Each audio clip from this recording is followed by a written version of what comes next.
today talking about Hey, can you tell me when the time is up? the characteristics of some basic circuits. Okay. The characteristics that we're going to go over are really important. Definitely need to know. Take notes on it. Make sure you fully understand it and ask questions if you're not sure. But we're going to demonstrate them for you. I'm going to talk about them. You're going to get a chance to build them as we go through. We'll go into the lab and put them together so you understand the connections and things like that. And then we're going to look at how to analyze them quantitatively, how to solve problems dealing with these kinds of circuits. We have a shortened block, so we have to move a little bit more quickly, but we'll get right to it. So basically, when you look at simple circuits, you break simple circuits down into two kinds. You have series circuits, and you have parallel circuits. All right, and when you look at connections, these are the two that we use, the two names that we use to categorize those things. Okay, so start with a series. Series is pretty basic. So suppose I wanted to make a circuit with maybe 3 bulbs in it and a battery. Okay, so I could take some bulbs like this. All right, and you've already seen how we connect one bulb with a battery. So I'm just going to go from the battery. I'm going to go to the bulb. I'm going to take a wire and go from that bulb on the other side of it and go right to the next one.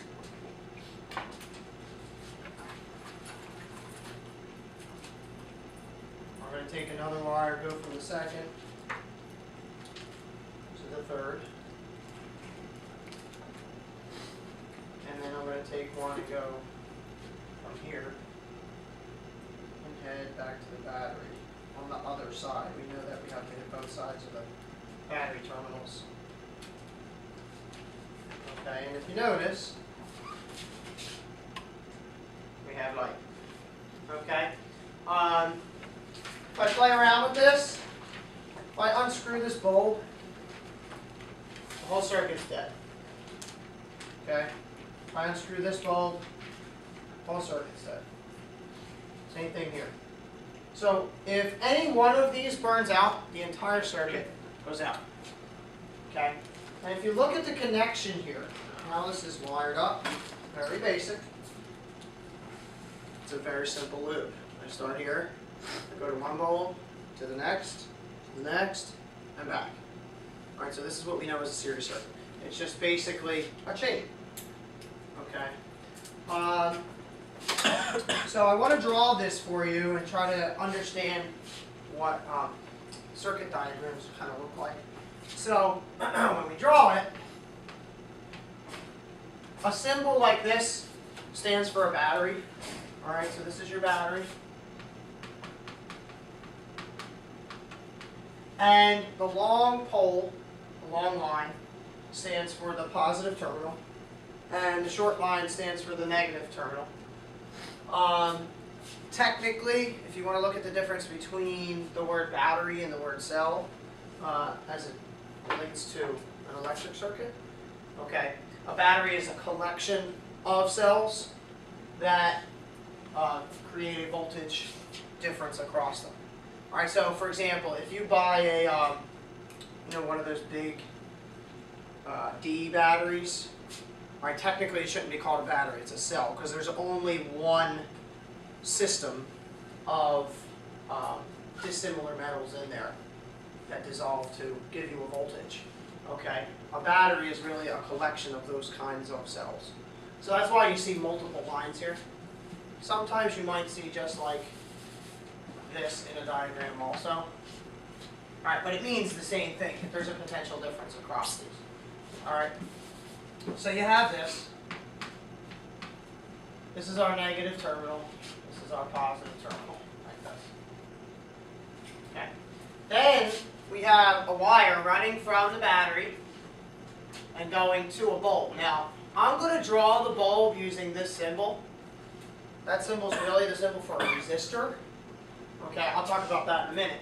But it goes from one bulb to the next bulb, and then to the next bulb, and then back to the battery. Now technically, my circuit did not look like a rectangle, all right, but that doesn't matter, right? The shape of how I draw it is irrelevant.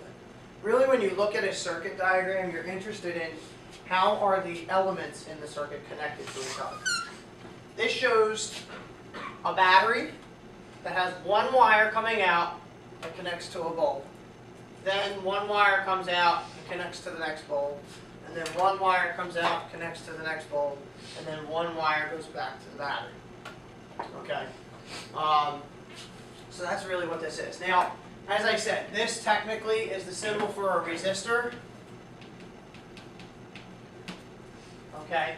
In a real circuit, like in some sort of electronic devices, okay, a resistor actually looks like a little porcelain piece, and it's used to decrease the current in a circuit. All right, you know that because more resistance, less current. We learned that last time. All right.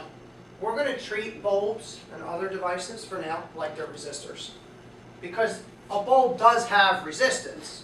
Okay, but if we had to know the symbols for all the different electronic equipment that we might, hook up in a circuit, that would take a really long time for us to teach, just having you memorize all those symbols. We only have a few days. So we're just going to treat it like it's a resistor for now. Okay. So we have 3 of these. Okay. Let's talk a little bit about characteristics. So the first thing you notice is that there's only one path. That's absolutely critical.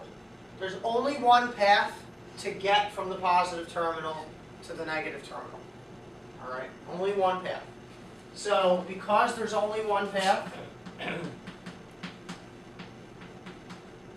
that means that there's one current.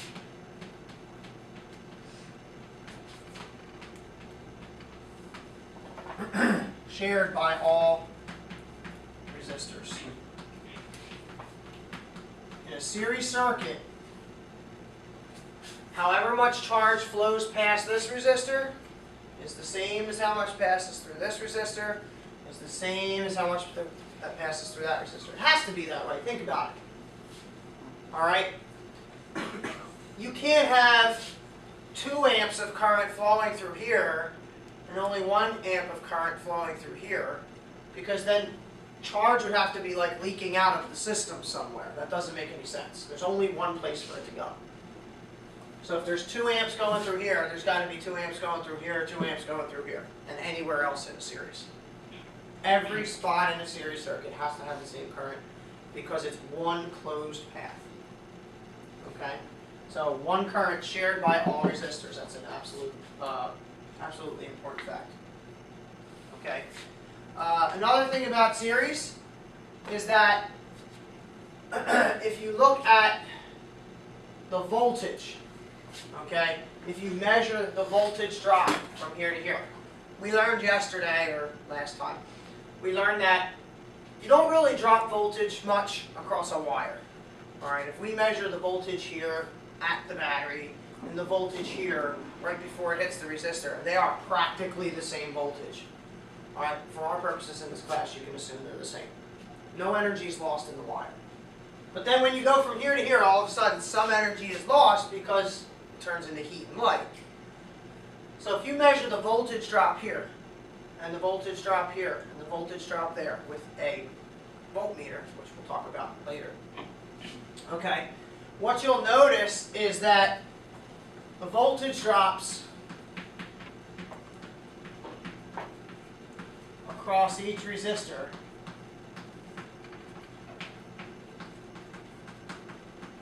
add up to the battery voltage.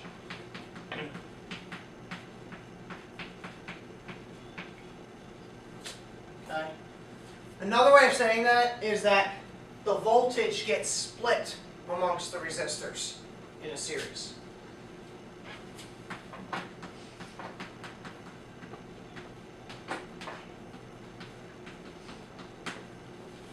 Doesn't necessarily necessarily have to be an even split. All right, I had a 9-volt battery here. In the circuit that I hooked up, all the bulbs were identical. So that means this gets 3 volts, this gets 3 volts, this gets 3 volts. If I used bulbs that were not identical, the 3 voltages would still add up to 9, but they wouldn't necessarily have to be identical. All right, maybe one's 5 volts, and one is 2 volts, and the other one is 2 volts, or something like that. Depends. What kind of question? Why then, in a series circuit, does the first one light up brighter than the next? Doesn't.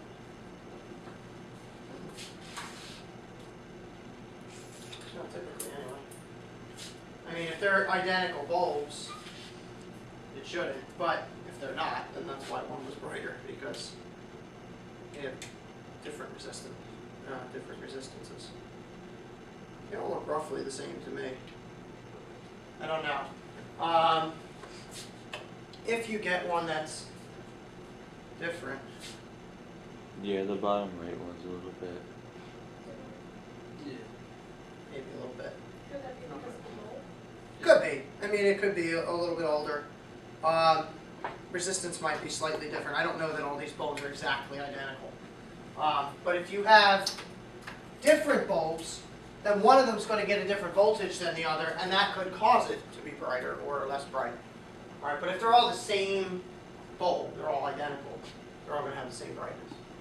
Okay, so current is shared, voltage is split, and then we got to talk about resistance. All right, so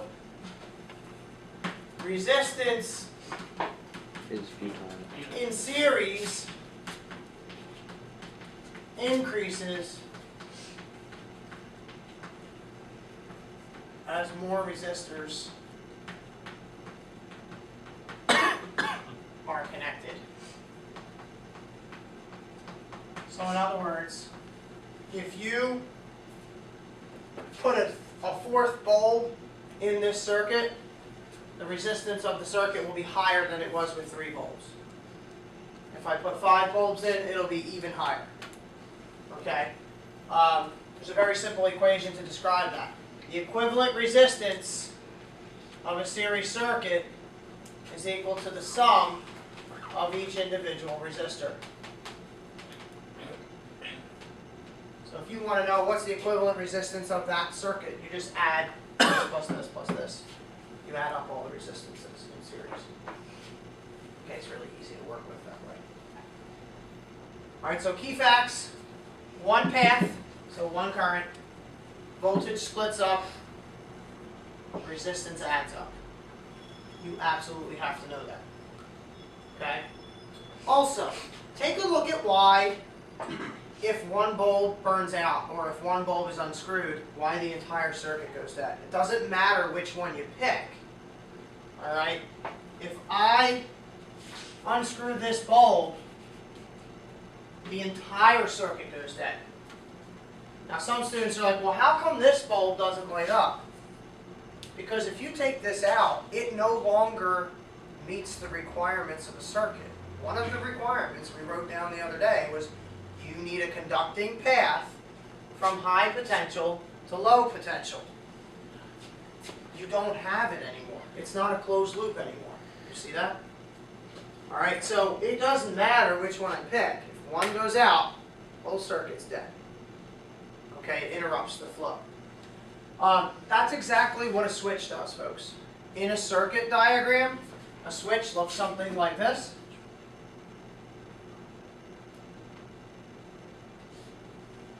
All right, so that's the symbol for a switch. Because you can imagine, all a switch does is, in some way, shape, or form, they're designed in different physical ways. But all it does is essentially, when you turn it on, this closes. And now you have a closed path. All right, when you turn it off, this opens, and you don't have a closed path, so it doesn't work. All right, that's all it really does. Okay. Questions on that? All right, so I want you to go in the lab, go to a table, and if we want to change up the groups today because people are missing, that's fine. But I'm going to give you some bulbs and some wires. I want you to build a series circuit with 3 bulbs in it. Alright, so let's go in the lab and do that. You got 5 minutes anyway. Oh, perfect.